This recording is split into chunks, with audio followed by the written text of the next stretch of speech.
Welcome to Japan Web3 Weekly, presented by Ricardo. I'm Keisuke, CEO of the company. In this episode 51, we examine the rules and requirements that govern the stablecoins in Japan, and show how those regulations tie into global trends reshaping digital finance. Recently in the US, Circle, the issuer of the world's second largest stablecoin, USDC, achieved a milestone by listing on Nasdaq, underscoring growing institutional acceptance of tokenized money. Just days ago, on July 18th, the US Congress passed the Genius Act, establishing clear federal standards for stablecoin issues, reserving management and circulation. These developments promise to squeeze unsafe or under-collateralized coins out of major markets. Japan anticipated this move by amending its Payment Services Act in June 2023 to define electronic payment instruments and set comprehensive guardrails for any token redeemable one-for-one in fiat currency. Today, we'll walk through the three main scenarios: domestic issuance, foreign issuance, and domestic distribution, so you can understand exactly what it takes to operate a stablecoin business in Japan. In Japan, issuing or redeeming a stablecoin is fundamentally treated as a foreign exchange transaction. As a result, any entity engaging in those activities generally needs either a banking license or registration as a funds transfer service provider. Commercial banks and licensed funds transfer service providers must hold 100% of their fiat reserves in domestic trust or segregated accounts, separate customer assets from corporate funds, and meet strict capital adequacy requirements. They must design and disclose instant redemption and loss compensation mechanisms, publish regular reserve audits, and enforce full ML safety controls, from KYC checks to real-time monitoring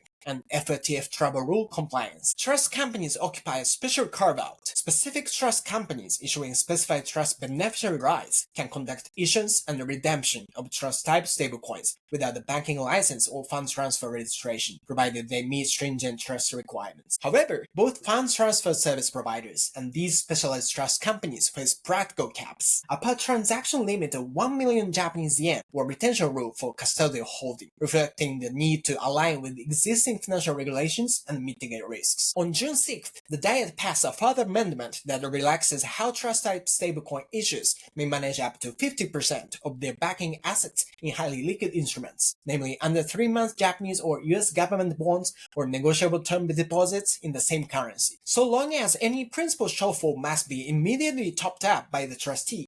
This major change brings Japan's framework closer to US and EU practices without diluting its strong safety net. Foreign stablecoin issuers wishing to enter Japan cannot do so directly. They must either establish a locally licensed subsidiary under the Banking Act or Payment Services Act, or partner with the Japanese Trust Bank in a receive-issue arrangement. In that model, the trust bank holds domestic custody of fiat reserves, applying the same segregation, disclosure, capital, and AML safety requirements, and issues trust beneficiary tokens that mirror the foreign parent stablecoin. Finally, any platform that sells, exchanges, or custodially manages stablecoins in Japan must register as an electronic payment instrument service provider. These intermediaries must maintain capital reserves comparable to crypto exchanges, segregate users' tokens and any backing assets, implement user protection measures such as cancellation and compensation protocols, enforce full ML safety procedures, formalize contracts with each issuer to clarify roles and liabilities, and submit to ongoing reporting and regulatory inspections. By coupling this rigorous domestic oversight with clear pathways for foreign entry and license distribution,